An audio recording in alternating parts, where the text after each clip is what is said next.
ya.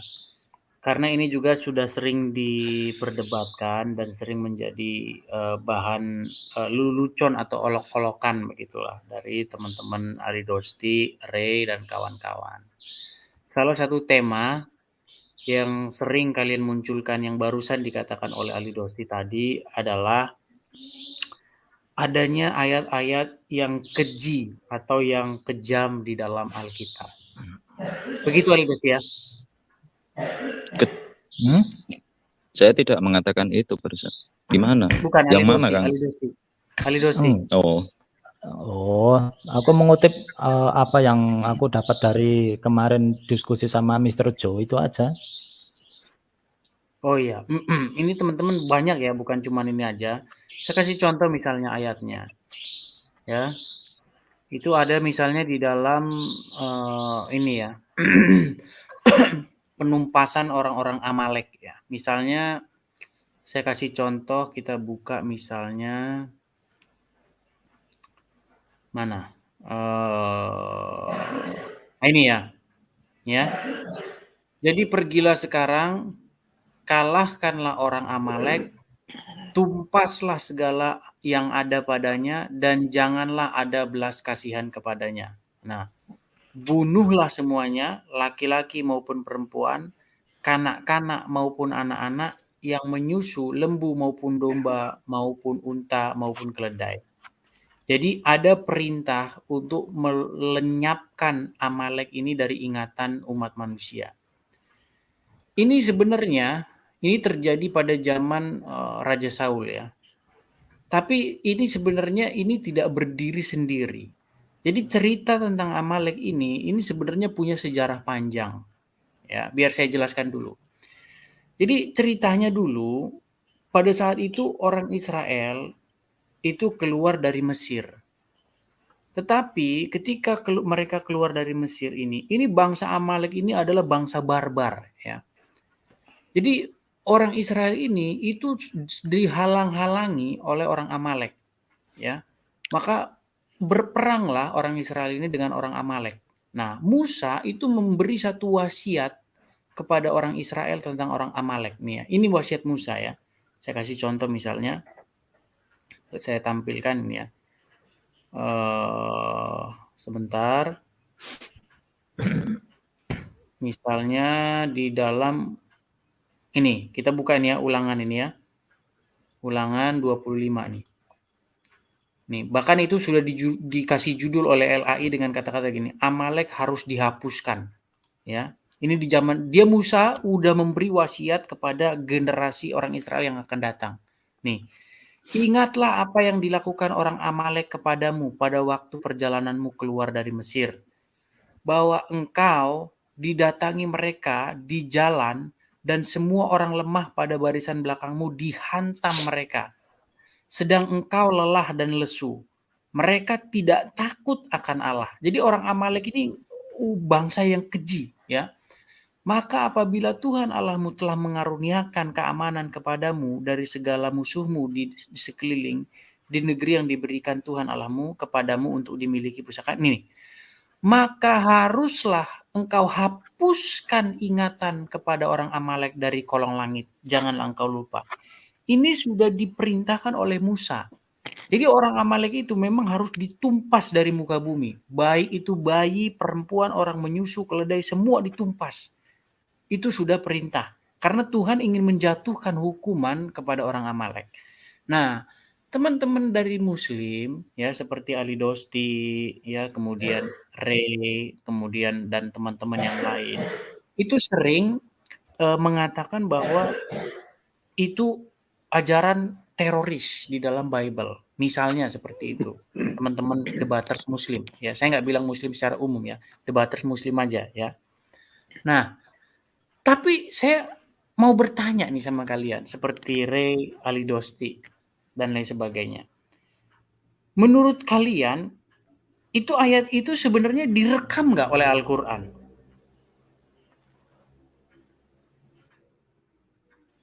Ali Dosti dan Ray, sebagai Muslim, dan CI juga sebagai Muslim.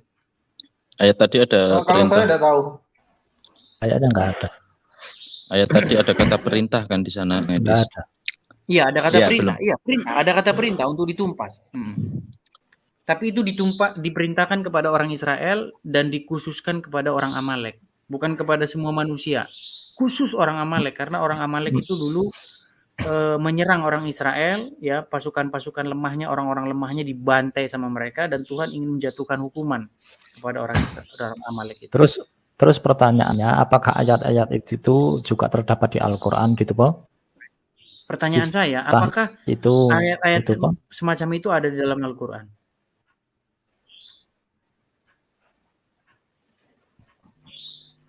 Ayat-ayat semacam arti perintah membunuh. Enggak. Ya Maksudnya terserah lah Anda mau ininya. perintah Ayat semacam itu menurut Anda terekam dalam Al-Qur'an tidak?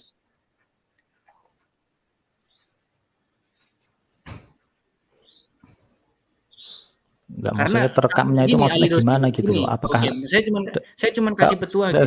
Sebentar. Enggak, sebentar. Kalau terekam itu kan berarti yang dengan rekamannya kan sama, kan kayak gitu. Masa yang rekam suara kucing terusan begitu disetel malah suara ayam berkokok, ini kan berarti bukan rekaman. Kalau kata-katanya terekam berarti sama persis.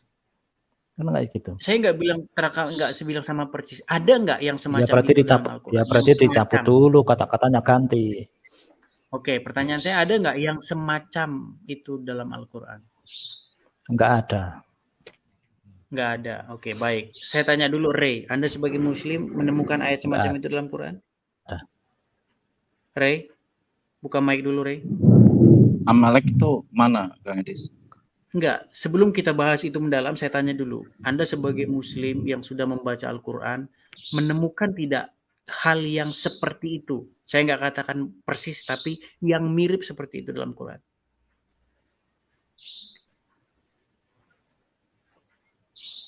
Para penyembah berhala orang Amalek itu, Pak.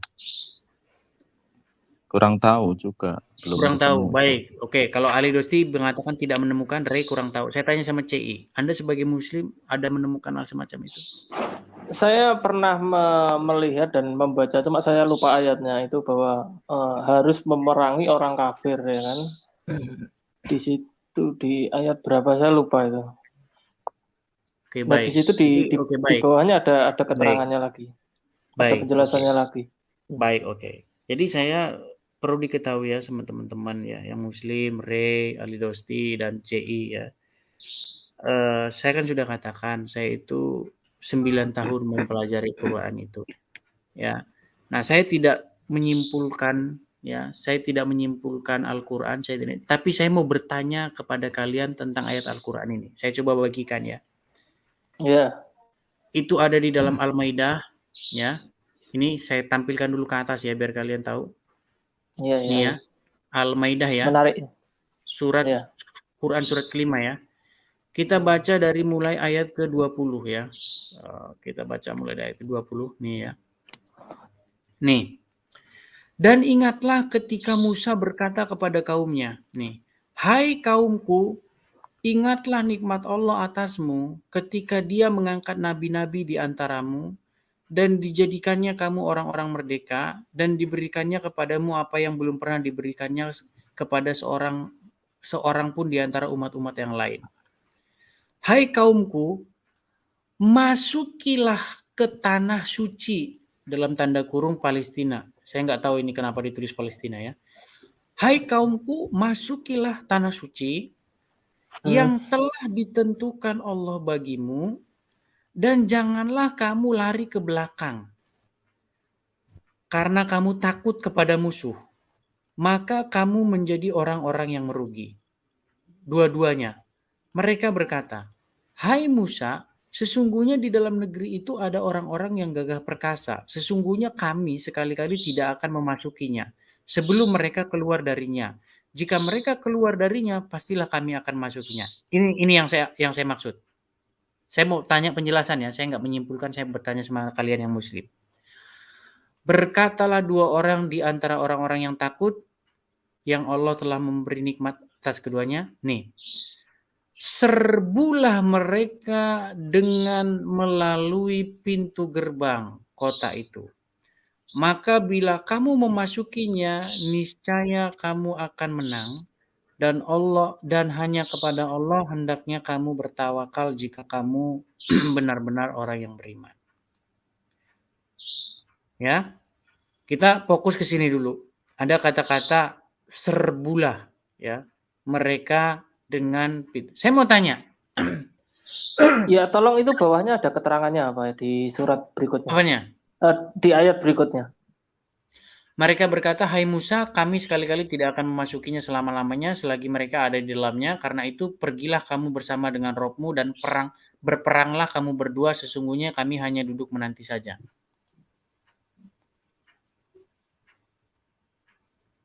Berkata Musa, ya Robku, aku tidak menguasai kecuali diriku sendiri. Sebab itu pisahkanlah antara kami dengan orang-orang yang fasik itu.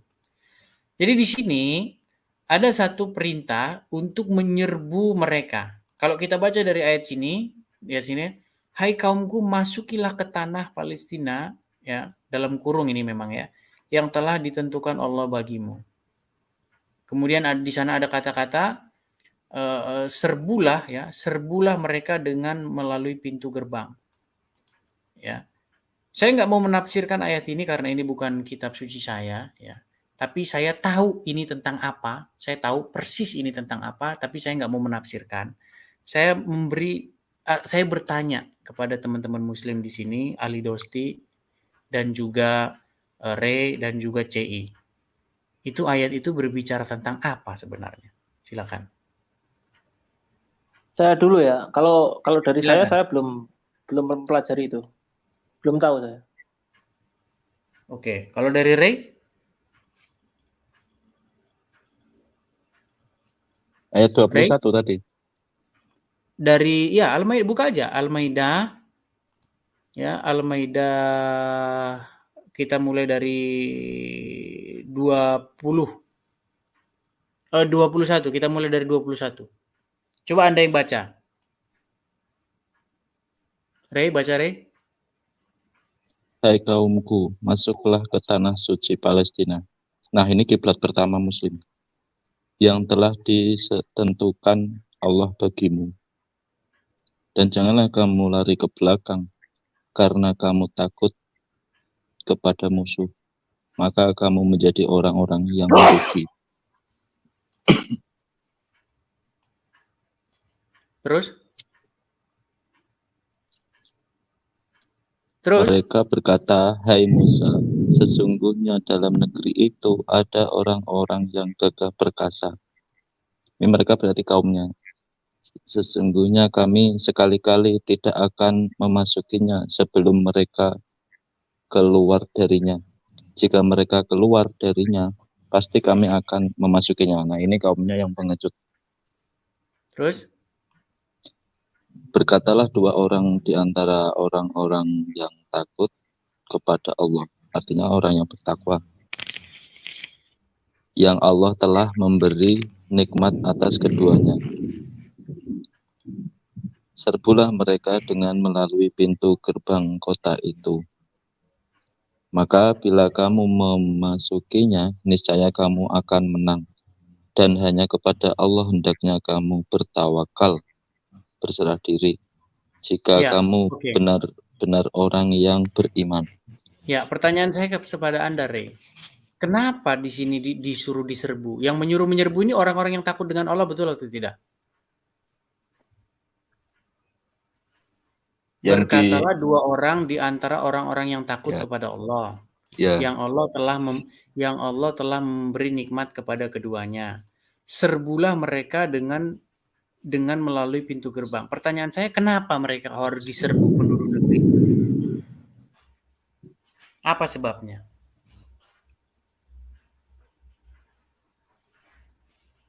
Kalau alasan kenapa Nabi Musa menyerbu belum ketemu saya. Tapi ayat ini menjelaskan perintah Nabi Musa kepada kaumnya untuk tidak lagi takut menghadapi musuh-musuh Allah dan melaksanakannya. Kenapa penduduk negeri itu, tadi dikatakan penduduk negeri Palestina ya kan, masukilah tanah itu ya kan, dalam kurung Palestina. Pertanyaannya, kenapa penduduk negeri itu harus diserbu? Salah apa mereka?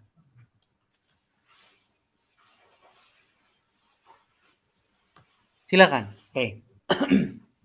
Saya sudah 9 tahun membaca Al-Quran, jadi saya tahu persis ini apa. Apalagi ketika saya baca Bible. Cuman saya ngasih kesempatan kepada Muslim, ya kalian untuk menjelaskan kitab kalian sendiri. Silakan. Kalau saya udah tahu persis saya. Al-Quran itu apa saya tahu persis. Silakan. Saya juga tahu.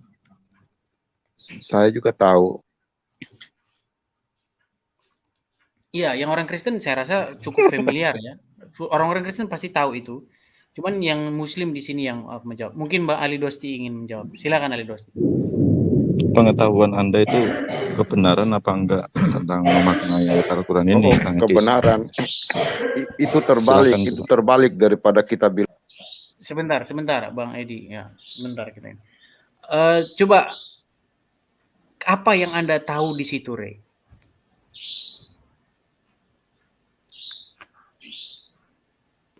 Alasan kenapa diperintah menyerbu gitu kan? Belum ketemu saya alasannya itu. Iya. Kira gini, Rey. Kamu percaya nggak bahwa Al-Qur'anmu itu menjelaskan lengkap? Akhirnya saya tanya itu lagi ya. Dijelaskan nggak oleh Al-Qur'anmu kenapa penduduk negeri itu kok harus diserbu?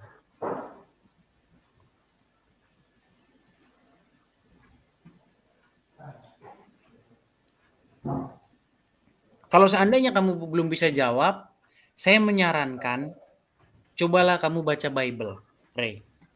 Makanya berkali-kali saya bilang sama kamu, bacalah Bible. Ya. Nah, sambil kamu mungkin masih berpikir, mungkin kita ke Ali Dosti. Ali Dosti punya jawaban? Mana? Kenapa disuruh nyerbu gitu? Ya, secara tekstual Al-Quran tidak menjelaskan seperti itu, dan itu memang bukan suatu hal yang fundamental. Jadi saya sendiri sampai saat ini belum mencari tahu kenapa gitu loh.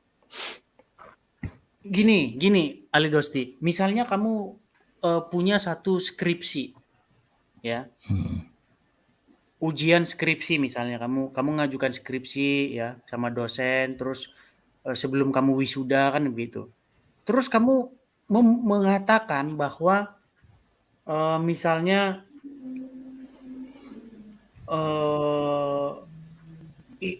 Amerika menjatuhkan bom atom di Hiroshima dan Nagasaki. Terus dosenmu tanya gitu, loh, Amerika ngapain jatuhin bom ke Hiroshima dan Nagasaki? Terus kamu bilang, nggak tahu. Kira-kira kamu melakukan satu kesalahan nggak di situ? Kenapa kamu tidak tahu apa sebabnya Amerika menjatuhkan bom di Hiroshima dan Nagasaki? Ya, analoginya salah, Dis. Kok bisa itu salah? Kan firman Tuhan. Ya, itu kan firman Tuhan kepada manusia. Gini Ali Dosti. Gini ya. Kalau kalau pada waktu sebentar analogi kamu salah. Sebentar Ali Dosti, gini sedikit gitu. Ketika kamu memberikan informasi kepada seseorang, kamu harus tahu kamu lagi ngomong apa. Ketika kamu ngasih tahu sama seseorang tentang sesuatu, kamu harus tahu apa yang kamu ceritakan. Contoh gini, kamu lagi cerita bahwa si Anu itu memukul si Fulan.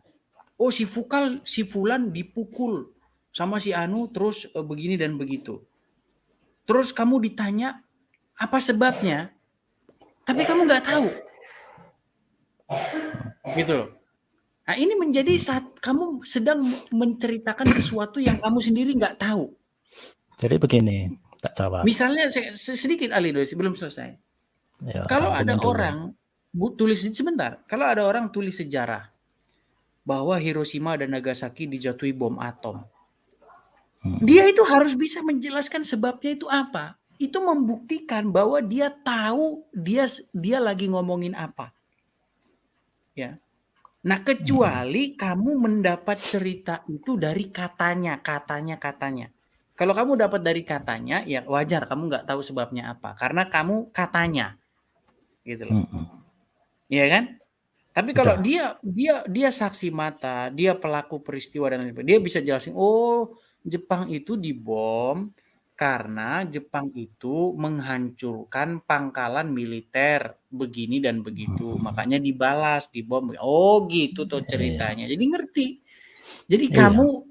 kamu tidak terdiskualifikasi sebagai sumber informasi. Tapi kalau kamu Iya. ditanya detail tentang satu informasi yang kamu sampaikan, kamu tidak mampu menjawab, maka kamu terdiskualifikasi sebagai sumber sejarah.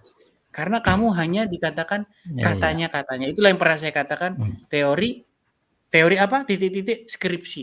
Ya, teman-teman bisa mengisi sendiri. Silakan Ali Dosti. Oke. Jadi kisah-kisah ayat-ayat tentang kisah-kisah di Al-Qur'an itu berkaitan dengan tes-tesannya orang-orang Yahudi. Jadi orang-orang Yahudi itu diskusi. Ya, makanya sering diskusi debat dengan Nasrani, dengan Yahudi itu Nabi Muhammad sering juga mengadu ayat-ayat, mana yang paling benar, mana yang paling unggul, itu sering.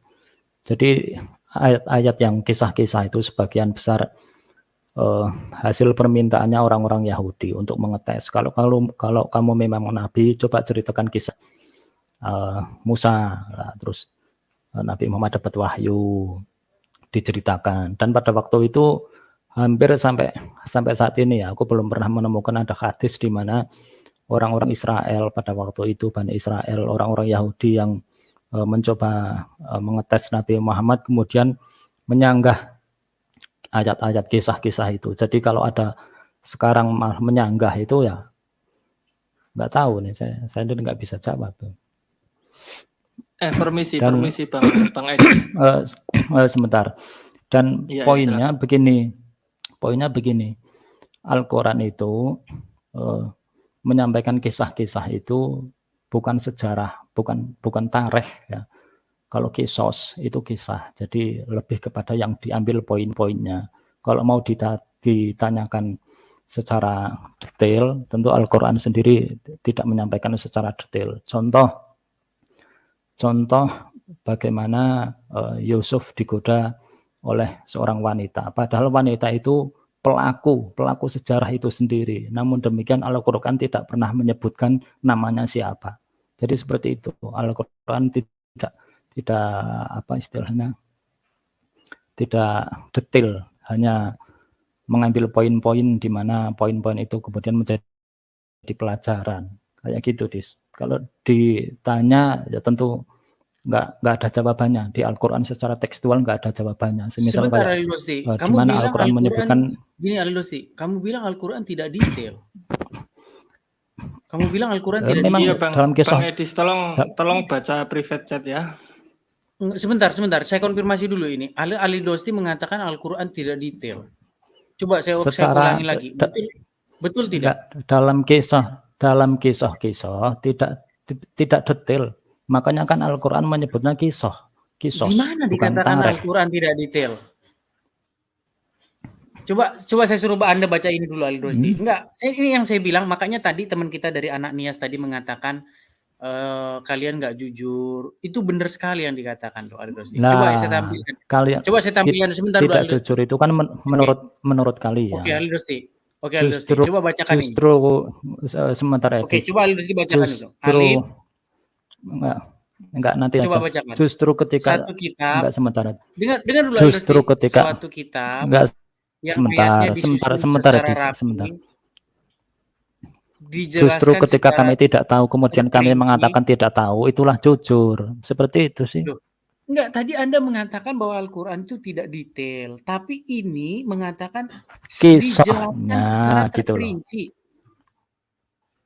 terperinci dalam hal apa dulu, konteksnya apa dulu gitu loh. Konteksnya apa dulu? Ayat ini sedang bicara dalam konteks apa? Kamu tahu nggak? Udah 9 tahun katanya. Dalam apa? Dalam rangka apa? Coba jelaskan. Iya, menurut kamu dalam rangka apa? Di sini nggak ada dalam rangka apa? Di sini dikatakan inilah satu ya, berarti kitab tidak secara umum, secara rapi serta dijelaskan secara terperinci. Apa kamu nggak percaya dalam kalau konteks Al-Quran apa? Jelas dalam konteks apa? Di sini nggak ada di dalam ayat konteks lain apa loh? Juga Al-Quran menyebutkan ya di ayat lain Al-Quran bermakna dan sebagainya lagi. Oke. Ayat-ayat Iya, ini yang saya karena, bilang ketidakjujuran. Ini tidak yang jelas kita samar sudah hanya Allah mendapatkan yang tahu. protes, Ini juga Ali jelas. Dosti. Kita sudah mendapatkan protes Tidak dari masalah. penonton. Karena Anda Tidak tidak masalah. jujur. Coba saya Kalau ke Ray dulu. Oke, sebentar Ali Dosti. Karena Anda tidak ya jujur, saya ke Ray dulu. daripada Ray, diskusi nggak jujur, mending aku tak turun, enggak apa-apa. Nonton enggak apa-apa lah. oke, nggak apa-apa. Ya, kalau Gimana? mau turun nggak apa-apa. Ya. Karena nggak jujur Ali Dosti. Ya, Ray, Anda percaya tidak kalau Al-Quran itu rinci, terperinci? Tadi Ali Dosti bilang Al-Quran itu tidak detail, tidak terperinci, kata dia. Coba Anda, saya tanya Ray, buka mic dulu. Apakah Anda percaya bahwa Al-Quran itu terperinci, detail? Ray, buka mic dulu Ray. Halo Ray. Ya, silakan Ray. Waduh, kayaknya kalau ada pertanyaan yang ngeri-ngeri sedap kok langsung membisu Ray. Membisu atau mendadak bisu atau bagaimana Ray? Coba buka mic dulu Ray. Jangan ditutup Ray, buka Ray. Buka Ray.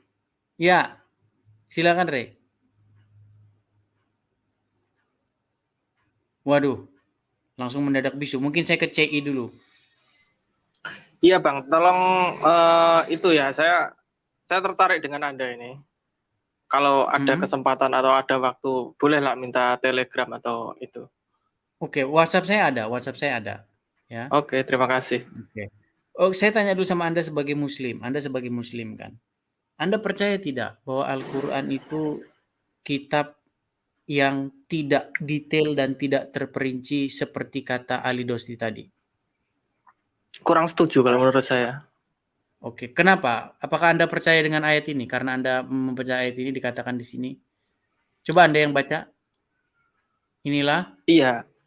Satu kitab yang ayatnya disusun. Coba Anda baca dulu biar teman-teman yang menyaksikan. Inilah satu kitab, terus yang? Enggak, mohon maaf, di tempatku ini agak noise soalnya. Oh ya, saya bacakan ya. Inilah ya, satu silakan. kitab yang ayatnya disusun dengan rapi serta dijelaskan secara terperinci yang diturunkan dari sisi Allah yang Maha Bijaksana lagi Maha Tahu. Ya, saya kecewa dengan statement si Ali Dosti yang mengatakan bahwa Al-Quran itu tidak rinci. Padahal di sini dikatakan. Iya, di sini saya tertarik dengan Anda. Dengan rinci. Oke, kalau dikatakan dengan rinci, kembali ke ayat ini, kembali pulang ke sini. Ya kan? Ayat yang tadi mengatakan ini di dalam surat Al-Maidah ya. Al-Maidah ayat yang ke 20 berapa tadi? 23 ya. Ke 23 di sini dikatakan berkatalah orang ini, serbulah mereka dengan melalui pintu gerbang itu. Ya. Pertanyaannya, Bang CI, Anda sebagai Muslim, ya, apa penyebabnya sehingga penduduk kota itu harus diserbu? Iya, itulah saya tertarik kepada Anda karena saya belum memahami sepenuhnya itu. Ya, itulah kenapa saya katakan ya saya nggak mau ngulang-ngulang lagi lah ya. Ya. Ya kalau saya belum menemukan gitu seorang Muslim yang memiliki pengetahuan Al-Quran sedalam saya. Gitu. Makanya saya pengen ketemu. Makanya gitu. Saya tertarik dengan Anda karena itu. Saya pengen ketemu gitu, siapa gitu. Silakan Ray. Ya, maaf jaringan tadi Kang Edis, itu hujan lebat sini. Oh ya, silakan. Jadi yang disampaikan di ayat ini itu menjelaskan betapa pengejutnya ini kaum Musa di situ Kang Edis. Kalau Anda bertanya alasan kenapa disuruh memerangi yang berada di kota suci itu, ini ada tafsiran di sana itu penghuninya orang-orang yang ingkar, para raksasa, orang yang sangat perkasa di sana. Jadi kaum Nabi Musa ini pada ketakutan diperintah Musa untuk menyerbu, membunuh mereka. Iya, itu ada sebuah artikel atau apanya ya Bang ya? Ada penjelasan ini tafsir. Oh, tafsir Al-Quran berarti ya antara Tafsir Jalalain, tafsir Yang ditanyakan Ibnu itu Katsir. penyebabnya, Penyebabnya kenapa penduduk kota itu harus diserbu itu sebabnya apa? Apa salah Iya, mereka? ya salah mereka pada ingkar terhadap penciptanya, Oke, di mana kafir. ayatnya? Di mana ayatnya Iya, bahwa penduduk ya tolong negeri itu? dijelaskan. Saya juga pengen tahu nih. Ayatnya di mana?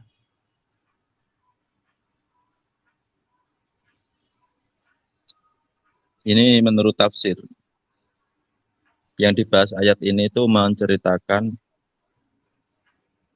betapa pembangkangnya kaum Musa itu. Dan ini apa? Bukan kok mau kamu saya gini loh. Ini loh saya bacakan ya. Di sini saya bacakan nih. Nih. Kita bacakan dari awal nih ya. Makanya Anda yang saya suruh baca biar Anda yang baca dulu lah biar Anda ikut mikir. Jangan saya terus. Coba ayo. Sudah Baca yuk. dibaca.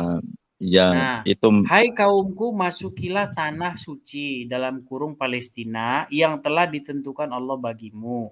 Dan janganlah kamu lari ke belakang, karena kamu takut kepada musuh, maka kamu menjadi orang rugi.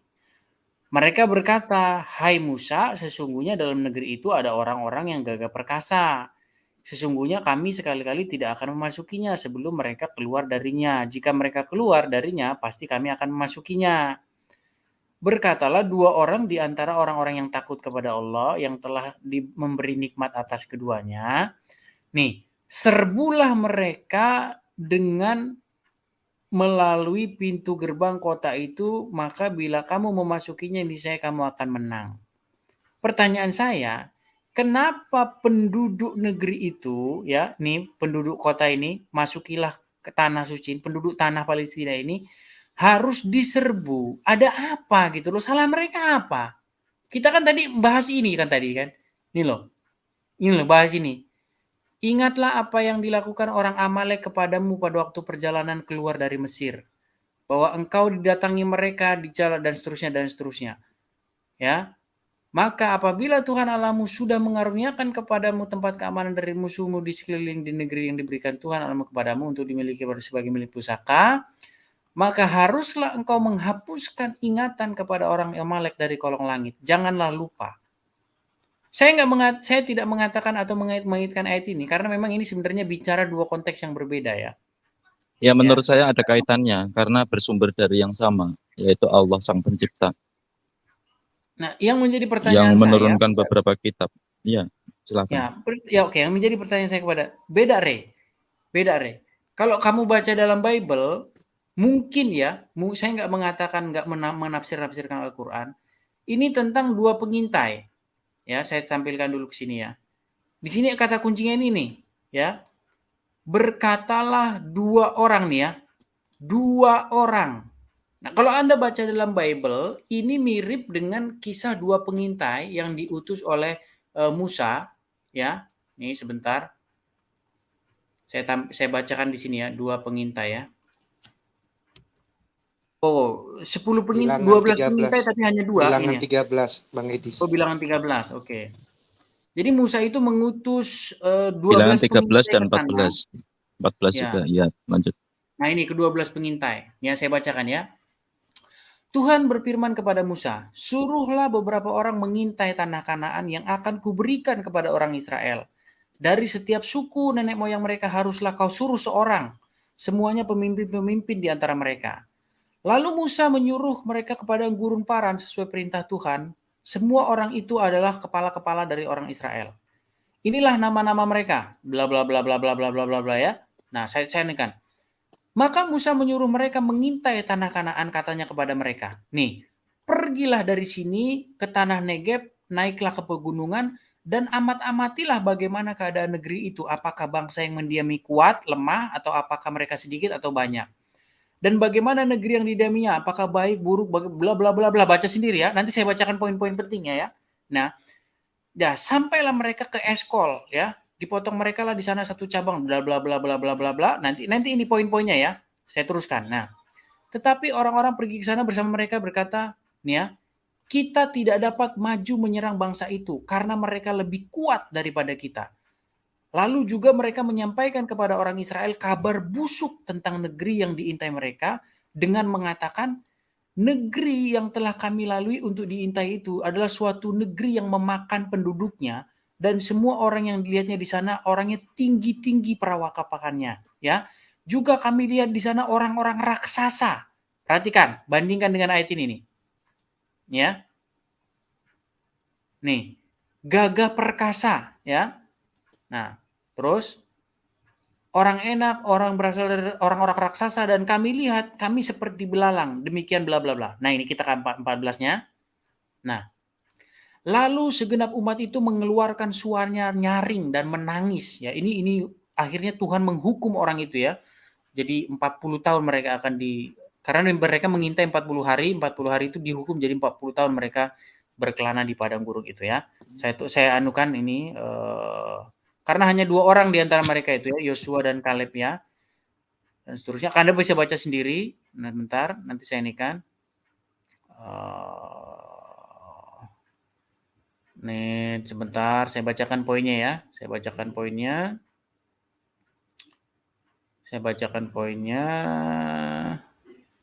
Nih.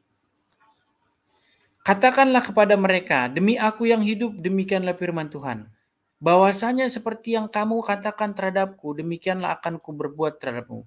Di padang gurun ini bangkai-bangkaimu akan berhantaran, yakni semua orang di antara kamu yang dicatat, dan seterusnya. Bahwasanya kamu tidak akan masuk ke negeri dengan mengangkat sumpah yang telah kujanjikan kepadamu, kecuali Kaleb bin Yefune dan Yosua bin Nun, ya, dan seterusnya. Jadi inti dari ceritanya itu begini.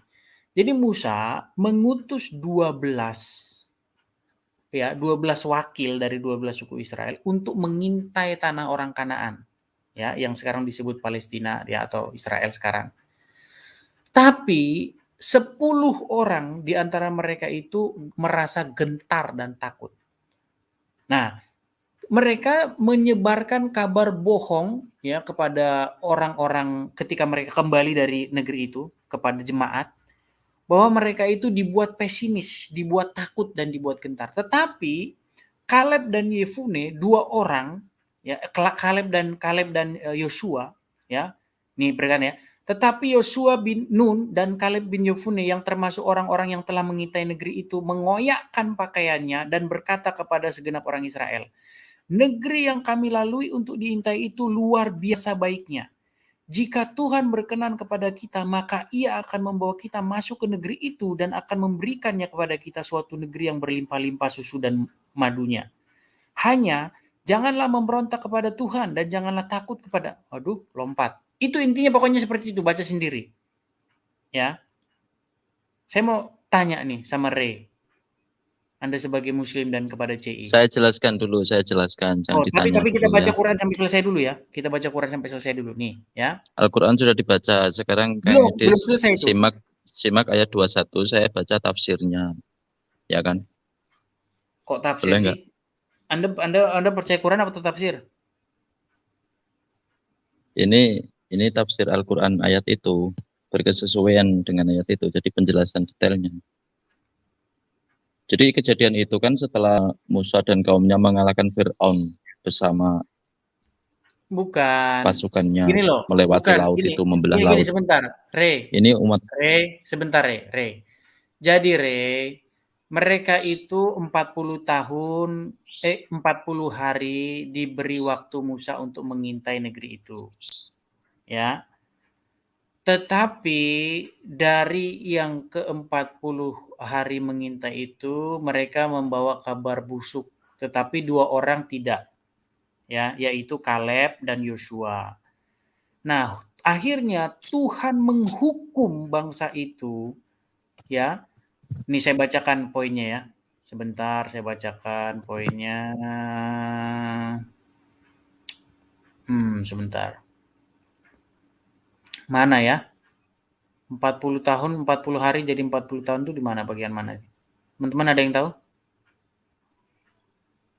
Sebentar, 40 tahun. 40.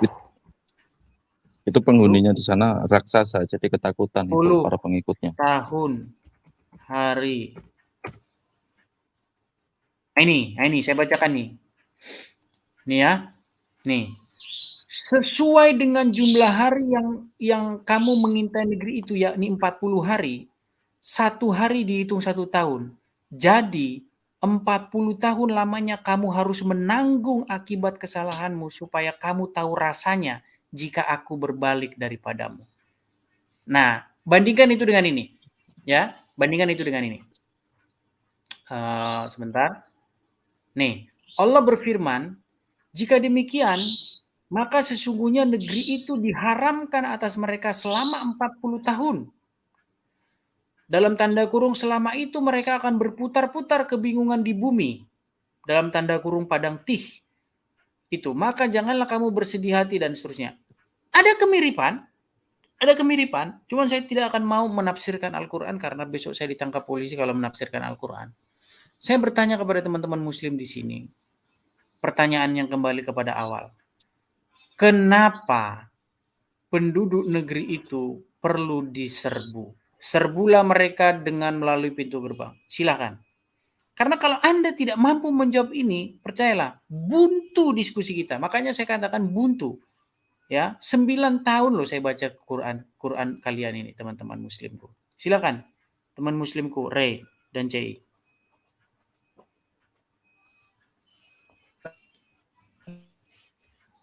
Begitu saya ngomong dipotong. Oke, sekarang nggak saya Terus potong. dipersilakan lagi gitu.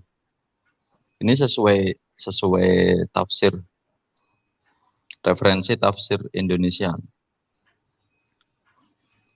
Ayat 21, silakan dicocokkan terjemahannya itu, Kang Idris.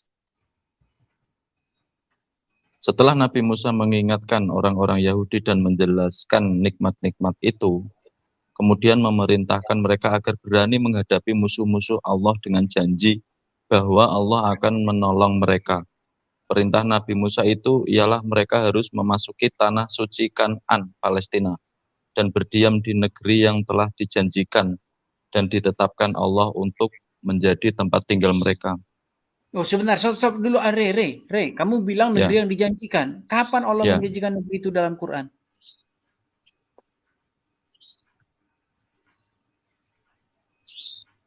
Sesuai yang tertulis di sini ya.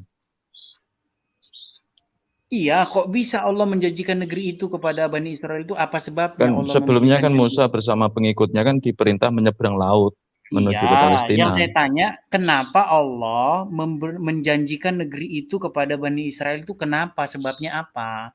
Argumentasi saya mungkin semacam berhaji kalau orang Muslim sekarang ya, karena di Islam juga kiblat itu ada 2, ya semacam berhaji lah, perintah Allah juga haji itu. Karena Palestina, Masjidil Aqsa itu kiblat pertama Muslim. Rasulullah pernah menghadap kiblat ke Palestina. Lalu kemudian ada perintah untuk menghadap ke Masjidil Haram. Pernah siang hari kita bahas ayat itu, Kang Edis ya. Tak perlu nanyain dalilnya dulu lagi. Itu argumentasi saya. Sering di Al-Quran itu memerintahkan untuk berpikir.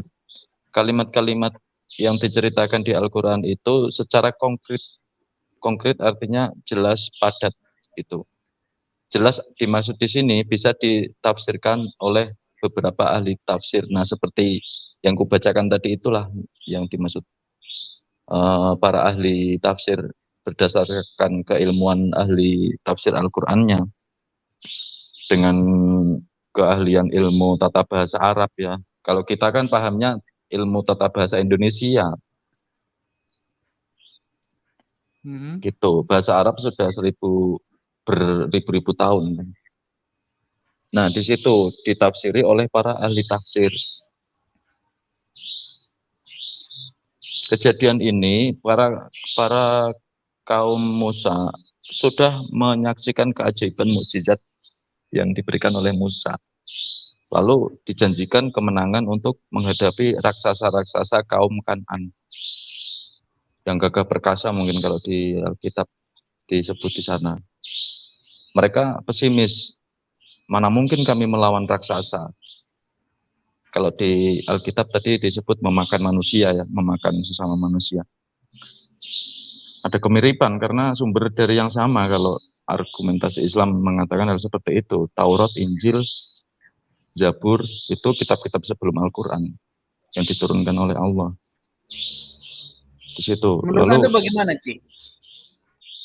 Lalu kenapa mereka ketakutan padahal sudah diperlihatkan oleh kekuasaan Allah dengan terbelahnya lautan, jalanan yang kering, berdinding air kanan kiri.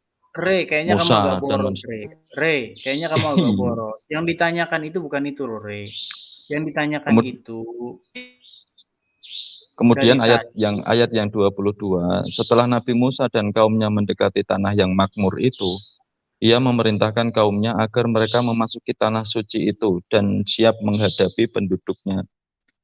Karena kaum Nabi Musa merasa lemah, rendah dan takut, mereka pun tidak mau masuk ke tanah suci itu. Bahkan mereka ingin kembali ke Mesir, karena penduduk tanah suci itu adalah orang-orang yang kejam dan kasar.